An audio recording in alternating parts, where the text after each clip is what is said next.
اسی لیے ماما تمہیں اکیلے جانے سے منع کر رہے تھے۔ کہانی سناتے سناتے کافی رات بیت چکی تھی اور ہم دونوں کو نیند بھی آ رہی تھی۔ بوا اور میں فوراً ہی خواب خرگوش کے مزے لوٹنے لگے تھے۔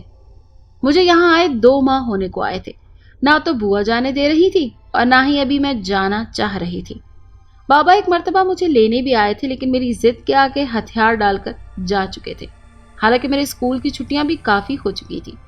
ایک دن صبح صبح بوا کے گھر میں بڑی گہما گہمی تھی۔ زاہد ماما، چھوٹی ممانی، بڑی خالہ، بوا اور عابد ماما سبھی مختلف کاموں میں لگے ہوئے تھے۔ کلب میں صفائی کرنے والا سویپر کچے صحن کو کوٹریوں اور راستوں پر خوب صاف کر کے جھاڑو لگا رہا تھا۔ اس کے جھاڑو لگانے کے بعد بہشتی اپنے مشک سے صحن اور کوٹریوں میں چھڑکاؤ کر کے چلا گیا تھا۔ زاہد ماما اور عابد ماما بازار سے 2 تندرست دمبے خرید لائے تھے، جنہیں حلال کر کے تیاریاں ہو رہی تھیں۔ بڑی خالہ اور ممانی پتیلی کی بڑی بڑی سنیوں میں آٹا گوندھ چکی تھی۔ بوا تنور گرم کر کے ان لوگوں کے ساتھ پیڑے بنا کر رکھ رہی تھی۔ میرے پوچھنے پر بوا نے بتایا تھا کہ آج عابد کے کچھ مہمان آئیں گے۔ ان کی دعوت سے لگ رہا تھا۔ مہمانوں کی تعداد کافی زیادہ ہے جو اتنے ڈھیر سارے آٹے کی روٹیاں پک رہی ہیں۔ دونوں ماما صحن میں دمبے حلال کر کے انہیں سالم پکانے کے لیے صحن میں ہی ہلکا سا گڑھا کھود کر اس پر لکڑیاں اور کوئلے ڈال کر اس کے کافی اونچائی پر بانس لگا رہے تھے تاکہ ان دمبوں کو لٹکا سکیں۔ میں حیران ہو کر کھانا پکنے کی تیاریاں بھی دیکھ رہی تھی اور دل ہی دل میں خوش بھی ہو رہی تھی کہ شاید ان مہمانوں میں کچھ بچے بھی ہوں گے، خاص طور سے لڑکیاں، خواتین بھی ہوں گی، تب تو بڑا مزہ آئے گا۔ لیکن میری آرزوؤں اور خوشیوں پر اس وقت اوس پڑ گئی جب ممانی، خالہ اور خالو اور زاہد ماما سب کاموں سے فارغ ہوئے اور کھانا کھا کے اپنے اپنے گھروں کو چلے گئے۔ دوپہر سے شام اور شام سے رات ہو گئی مگر مہمان نہیں آئے۔ میں نے بجھے ہوئے دل سے روحانسی ہو کر بوا سے پوچھا، اتنا ڈھیر سارا کھانا، منو روٹیاں، کیا ہوں گی بوا؟ مہمان تو آئے ہی نہیں اور رات ہو گئی۔ بٹیا، مہمان آئیں گے مگر کب، یہ عابد کو پتا ہے۔ پھر بوا نے اپنے اور میرے لیے بھنے ہوئے دمبے کا گوشت رکابیوں میں ڈالا اور ہم دونوں نے صحن میں بچھی چارپائیوں پر بیٹھ کر کھانا کھایا۔ بوا بہت تھکی ہوئی تھی اور میں بھی صبح سے اٹھ کر مستقل اپنے طور پر چھوٹے چھوٹے کام میں بھاگ بھاگ کر رہی تھی، اسی لیے کھانا کھا کے چارپائی پر لیٹتے ہی مجھے نیند آ گئی۔ وہ نہ جانے کب پچھلی رات کا کون سا پہر تھا جب میری آنکھ کھلی۔ بوا ٹوائلٹ جانا ہے، میرے ساتھ چلیں، میں نے انہیں آہستہ آہستہ جھنجھوڑتے ہوئے کہا۔ کافی دیر بعد بوا کی نیند ٹوٹی تو وہ ہڑبڑا کر اٹھ بیٹھی۔ بٹیا، کیا بات ہے؟ انہوں نے آنکھیں ملتے ہوئے پوچھا۔ بوا، ٹوائلٹ تک میرے ساتھ چلیں۔ وہ میرے ساتھ جانے کے لیے اٹھی۔ راستے ہی میں وہ کوٹری تھی جس میں عابد ماما رہتے تھے۔ کوٹری کا دروازہ بند تھا۔ دیوار پر بنی ایک بڑی سی کھڑکی تھی جس میں لوہے کی سلاخیں لگی تھی۔ اس پر پردہ پڑا ہوا تھا۔ بوا نے آہستہ سے بڑبڑاتے ہوئے کہا، معلوم نہیں مہمان ہیں یا جا چکے۔ اس کے ساتھ ہی انہوں نے دبے پاؤں کھڑکی کے پاس پہنچ کر پہلے تو کچھ سننے کی کوشش کی مگر وہاں اتنا سکوت تھا کہ سوئی بھی گرتی تو آواز پیدا ہوتی۔ انہوں نے کھڑکی پر پڑا پردہ تھوڑا سا سرکا کر اندر دیکھنے کی کوشش کی اور پھر نہ جانے انہوں نے اندر کیا دیکھا کہ ان کے لبوں سے ایک گھٹی ہوئی چیخ نکلی اور وہ دیوار پکڑ کر زمین پر بیٹھتی چلی گئی۔ میں نے انہیں اس حالت میں دیکھ کر زور زور سے رونا شروع کر دیا۔ تبھی ہمارے صحن سے تقریباً ملے ہوئے صحن سے خاتون دوڑتی چلی آئیں۔ انہوں نے بوا کو اس طرح زمین پر بے سود بیٹھے اور مجھے روتے دیکھا تو وہ پریشان ہو گئی۔ کیا ہوا بٹیا؟ کیوں رو رہی ہو؟ تمہاری بوا کو کیا ہوا؟ کچھ نہیں۔ بوا ایک دم ہوش میں آتے ہوئے بولی، بٹیا کو ٹوائلٹ جانا تھا، مجھے بالکل اچانک چکر آ گئے اور میں زمین پر بیٹھ گئی۔ بچی نے پریشان ہو کر رونا شروع کر دیا۔ بوا یقیناً خاتون سے غلط بیانی کر رہی تھی۔ میں حیران ہو کر انہیں دیکھ رہی تھی کہ بوا جھوٹ کیوں بول رہی ہیں؟ کیوں نہیں بتاتی کہ ابھی ابھی انہوں نے کھڑکی سے اندر کچھ ایسا منظر دیکھا ہے کہ ان کی چیخ نکل گئی تھی۔ ان خاتون سے بوا کو سہارا دے کر اٹھایا اور پلنگ پر لا کر بٹھا دیا، پھر میرے ساتھ ٹوائلٹ تک گئی۔ صبح بہت دیر کے بعد عابد ماما کی کوٹری کا دروازہ کھلا۔ اس دن ان کی حالت ہی عجیب تھی، بکھرے ہوئے بال، خون کی طرح سرخ آنکھیں۔ چائے پیتے ہوئے انہوں نے بوا سے کہا، رات تو ہمیں اس حالت میں تم نے دیکھ لیا مگر آئندہ کبھی تم نے یا کسی نے بھی ہمیں اس طرح دیکھ لیا تو پھر ہمیں اصلی حالت میں زندہ نہیں دیکھ پاؤ گے۔ مجھے نہیں علم کہ بوا نے عابد ماما کو کس حالت میں دیکھا تھا۔ اس وقت میرا قد بھی اتنا بڑا نہیں تھا کہ میں کھڑکی کی اونچائی تک پہنچ پاتی یا اندر دیکھ سکتی۔ مگر بوا کا خوف اور بڑے ماما کی اجڑی اجڑی حالت بتا رہی تھی کہ جیسے وہ صدیوں کی بیماری ایک رات میں گزار آئے ہوں۔ اس واقعے کے چوتھے دن بابا مجھے کراچی لے آئے۔ میری بچپن سے عادت تھی اور ہے کہ میں نے کبھی ماضی کی طرف پلٹ کر نہیں دیکھا۔ گزری ہوئی کل کی کوئی بات میں نے کبھی نہیں دہرائی۔ نئی چیزوں کی دریافت اور ان کے بارے میں کھوجنا، سوچنا اتنی مہلت ہی نہیں دیتا کہ ماضی کو امروز بنا کر رکھ سکوں۔ بوا کے گھر سے آنے کے بعد میں نے ماں یا بہن بھائیوں سے وہاں کی کسی بات یا واقعے کا ذکر نہیں کیا۔ حد تو یہ ہے کہ سونے کے سکوں کا بھی نہیں۔ ان چھٹیوں میں دادا دادی کراچی آئے ہوئے تھے۔ دادا اپنی کسی بیماری کے سلسلے میں چیک اپ کرانے آئے تھے، اسی لیے اس بار ہم لوگ سکھر نہیں جا سکے تھے۔ بابا وہاں جا کر بوا کو ملائے اور دیکھائے۔ بابا نے بتایا تھا کہ عابد ماما پھر کہیں چلے گئے ہیں اور 3-4 ماہ سے ان کی کوئی اطلاع نہیں ہے۔ مجھے یقین تھا کہ بوا تنہا ہونے کے باوجود بھی تنہا نہیں ہوں گی۔ ان کے ارد گرد بظاہر نہ نظر آنے والے لیکن ان کا بہت خیال رکھنے والے بہت سے لوگ موجود ہیں۔ اس سے اگلے سال ہم لوگ سکھر گئے تو میں عمر کی اس منزل میں قدم رکھ چکی تھی جہاں شعور کو شعور آنے لگتا ہے۔ ان 2 سالوں میں بوا کافی ضعیف اور لاغر ہو چکی تھی، مگر اس کے باوجود ان کی پوری شخصیت صدیوں کے رموز کی ایک پراسرار خول میں بند نظر آتی تھی۔ تنہائی میں موقع ملتے ہی میں نے پوچھا، بوا ابزام، اسماق، شمونہ اور روحانہ کلام پاک ختم کر چکے ہیں کیا؟ یہاں اب بھی آتے ہیں، بوا نے آہستہ سے بتایا۔ آج کل وہ یہاں نہیں ہیں، کہیں دور گئے ہوئے ہیں، واپسی ہوگی تو ضرور آئیں گے۔ اب تو وہ کئی مرتبہ تفسیر اور ترجمہ پڑھنے آتے ہیں۔ اگلے دن ہم لوگوں کا پروگرام دادی کے گھر جانے کا تھا مگر میں پھر بوا کے پاس رک گئی۔ ماں اور باقی سب بہن بھائی خیر پور روانہ ہو چکے تھے۔ اس دن بالکل اچانک عابد ماما واپس آ گئے۔ پاؤں سے لپٹی گرد اور چہرے پر موجود غبار بتا رہا تھا کہ لمبی مسافتیں طے کر کے یہاں تک پہنچے ہیں۔ ابھی انہیں آئے 4 دن ہی ہوئے تھے کہ گھر میں ایک مرتبہ پھر مہمانوں کے استقبال اور دعوت کی تیاریاں ہونے لگیں۔ پھر اسی طرح سالن، دمبے، منو روٹیاں اور نہ جانے ضیافت کا کیا کیا سامان تیار ہوا۔ اس مرتبہ میں نے بھی تندور میں روٹیاں ڈالی اور نکالی تھی۔ پھر اس طرح صبح سے شام اور شام سے رات ہو گئی۔ اس دن بھی بوا تھکن سے ایسی نڈھال ہوئی کہ کھانا کھاتے ہی سو گئی، مگر میں وہ منظر اب تک نہیں بھولی تھی جب ایسی ہی ایک رات بوا نے کوئی ایسا منظر دیکھا تھا کہ چیخ مار کر زمین پر گر سی گئی تھی۔ وہ آدھی رات کا وقت تھا، فضا میں سکوت اور سناٹے کا راج تھا۔ مدھم مدھم سی چاندنی کسی بیوہ کی اجڑی مانگ کی طرح ایک لکیر سے بناتی صحن کے بیچوں بیچ گزر رہی تھی۔ دیو قامت درختوں کے عکس یہاں سے وہاں ایک بھٹکی ہوئی روحوں کی طرح رقصاں تھے۔ اس محیب اور ملجے اندھیرے میں میں آہستہ سے چارپائی سے اتر کر دبے پاؤں بغیر کسی خوف کے اس طرف جا رہی تھی جہاں عابد ماما کی کوٹری تھی۔ اب میرا قد اتنا لمبا ہو چکا تھا کہ میں کھڑکی کے اندر بآسانی جھانک سکتی تھی۔ کوٹری کے مضبوط دروازے کے پاس پہنچ کر تھوڑی دیر دم سادھے میں اندر مہمانوں کی آوازیں سننے کی کوشش کر رہی تھی، مگر وہاں تو شہر خاموشہ جیسی خاموشی نے ڈیرے ڈالے ہوئے تھے۔ میں نے آہستہ سے کھڑکی پر پڑا پردہ اٹھا کر دیکھنے کی کوشش کی، مگر روشنی سے سفر کرتی آنکھیں اندھیرے سے اتنی مانوس نہیں ہوئی تھی کہ اتنی جلدی گھپ اندھیرے میں کچھ نظر آ سکتا۔ کچھ دیر بعد جب تھوڑی سی روشنی ہوئی تو اندر کا ہلکا سا منظر نظر آیا۔ فرش پر رکھی ہوئی سینیوں میں ہڈیوں کا ڈھیر رکھا ہوا تھا۔ روٹیوں کی خالی چنگیریں ایک چارپائی پر پڑی ہوئی تھی۔ دوسری چارپائی پر جو کچھ بھی تھا وہ عابد ماما نہیں تھے۔ لگتا تھا کسی روئی کے گڈے کو کسی نے ادھیڑ کر پورے پلنگ پر بکھرا دیا ہے۔ میں بہت دیر تک اندازے بھی لگاتی رہی اور بڑے ماما پکارتی رہی، مگر نہ کوئی مہمان نظر آیا اور نہ ہی عابد ماما۔ میں جتنی خاموشی اور جوش سے یہاں تک آئی تھی اس سے کہیں زیادہ احتیاط اور پس مردگی کے عالم میں واپس لوٹ آئی اور بوا کے پہلو میں لیٹ کر نہ جانے کب گہری نیند سو گئی۔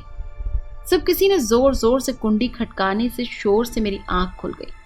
بوا بڑے ماما کی کوٹری کا دروازہ بہت دیر سے کھٹکا رہی تھی۔ میں بھی جلدی سے اٹھ کر بوا کے پاس آ کھڑی ہوئی۔ بوا کنڈی کھٹکھٹاتے ہوئے کہہ رہی تھی، عابد منع کرتا ہے کہ کبھی ایسے موقع پر جھانکنا نہیں جب مہمان آ کر چلے گئے ہوں۔ کب سے آوازیں دے رہی ہوں کہ نماز فجر قضا ہو گئی، سورج نکلنے ہی والا ہے، مگر عابد سنتا ہی نہیں، دروازہ ہی نہیں کھول رہا۔ کافی دیر بعد بے تاب و بے قرار ہو کر بوا نے کھڑکی کا پردہ اٹھا کر اندر دیکھا۔ عابد عابد کہتی دونوں ہاتھوں سے اپنا سینہ کوٹتی زمین پر بیٹھ کر رونے لگی۔ برابر والی فیملی کے تمام افراد ان کے رونے کی آواز سن کر دوڑے چلے آئے۔ وہ سمجھ گئے تھے کہ کوئی سانحہ ہو چکا ہے۔ ان کے مردوں نے پریشان ہو کر کھڑکی میں جھانکا اور خوف زدہ پریشان ہو کر کہنے لگے، لگ رہا ہے سید صاحب کو کسی نے قتل کر دیا ہے۔ ایک آدمی زاہد ماما کو بلانے دوڑا۔ ان کے آنے کے بعد کوٹری کے دروازے کو توڑا گیا۔ پلنگ پر عابد ماما تو تھے، مگر اس طرح کے پورے پلنگ پر ان کے جسم کے اعضاء بکھرے ہوئے تھے، مگر کہیں بھی خون کی ایک بوند تک نہیں تھی۔ بوا ہچکیاں لیتے ہوئے کہہ رہی تھی، ہمیشہ کہتا تھا کہ اگر مجھے چھپ کر اس حالت میں دیکھ لیا تو پھر کبھی زندہ نہیں دیکھ پاؤ گے۔ ارے یہ میں نے کیا کیا؟ اس کے خوف سے اٹھنے کا انتظار کیوں نہ کیا؟ مجھے آج جو بات خون کے آنسو رلاتی ہے وہ یہ کہ کسی کو بھی علم نہیں کہ بوا نے تو انہیں اس حالت میں نہیں دیکھا۔ ان سے پہلے تو میں دیکھ چکی تھی، مگر اس وقت میری آنکھوں پر قدرت نے ایسا پردہ ڈال دیا تھا کہ باوجود کوشش کے مجھے کچھ ٹھیک سے دکھائی نہیں دیا تھا۔ میں بڑے ماما کو روئی کا گدا سمجھ رہی تھی۔ یہ اچھا ہی ہوا، ورنہ عابد ماما کو اتنے ٹکڑوں میں بٹا دیکھ کر میرا ہارٹ فیل ہو جاتا۔ بڑے ماما کو چھوٹے ماما نے غسل و کفن دیا۔ ان کی وصیت تھی کہ انہیں ان کے بزرگ مجذوب بیابانی کے مزار کے احاطے میں دفن کیا جائے۔ اتنی جلدی یہ ناممکن تھا۔ ماں سمیت سارے ہی رشتہ داروں کی رائے تھی کہ انہیں بطور امانت بابا سرد الدین بادشاہ کے مزار کے اطراف میں دفن کر دیا جائے۔ ان کی وصیت پر عمل کرنے میں نہ تو جانے کتنا عرصہ لگے گا۔ انہیں رات میں روہڑی ہی دفن کیا گیا، مگر صبح جب رشتہ دار ان کے قبر پر فاتح پڑھنے گئے تو انہوں نے دیکھا کہ قبر میں میت نہیں تھی، بلکہ کھدی ہوئی قبر گلاب اور موتیوں کے پھولوں سے بھری ہوئی تھی۔ اس رات انہوں نے بوا کو خواب میں آ کر کہا تھا کہ آپ پریشان نہ ہو، مجھے مجذوب بیابانی اپنے ساتھ لے گئے ہیں اور اب میں ان کے پہلو میں ہی دفن ہوں۔ چھوٹے ماما نے، جن کا کئی برس پہلے انتقال ہو چکا، مجھے بتایا تھا کہ بڑے ماما جو دعوت کرتے تھے یہ ہمارے خاندان کا ہر بڑا بیٹا باقاعدگی سے کرتا تھا۔ اس دعوت میں خاص مہمان جناتوں کے وہی بزرگ ہوتے تھے جن کے کام ہمارے بزرگ آئے تھے، اور وہ بزرگ جو خود بخود روپوش ہو گئے تھے، یعنی جن کے مرنے کا کسی کو علم نہیں ہوا۔ اس دعوت میں ان کی فاتح ہوتی تھی، مگر یہ فاتح اور کھانا خاندان سے باہر کے کسی بھی فرد کو کھانے کی اجازت نہیں تھی۔ چھوٹے ماما بھی اس راز سے واقف تھے کہ دعوت کے بعد محفل سما ہوتی تھی، جس میں بڑے ماما کے جسم کا ایک ایک عضو الگ ہو کر اللہ اللہ کی صدا لگاتا تھا۔ چھوٹے ماما کی چونکہ بیٹیاں تھیں، کوئی بیٹا نہیں ہوا تھا، اسی لیے بوا کے اور ان کے انتقال کے بعد جناتوں کا آنا جانا اور بزرگوں کی دعوت وغیرہ جیسے تمام سلسلے ختم ہو گئے۔ اب ہمارے گھروں میں ان بزرگوں کی صرف فاتح خوانی ہوتی ہے، جو آج بھی باہر کا کوئی فرد نہیں کھا سکتا۔ اگر آپ کو یہ کہانی اچھی لگی ہے تو اسے لائک کیجیے اور ہمارے چینل کہانی محل کو سبسکرائب کیجیے۔ اور ہاں، اگر آپ کے کسی دوست، رشتہ دار یا بہن کے ساتھ خدا نخواستہ اس طرح کا کوئی بھی واقعہ پیش آیا ہے تو ہمیں کامنٹ سیکشن میں اس کے بارے میں ضرور بتائیے۔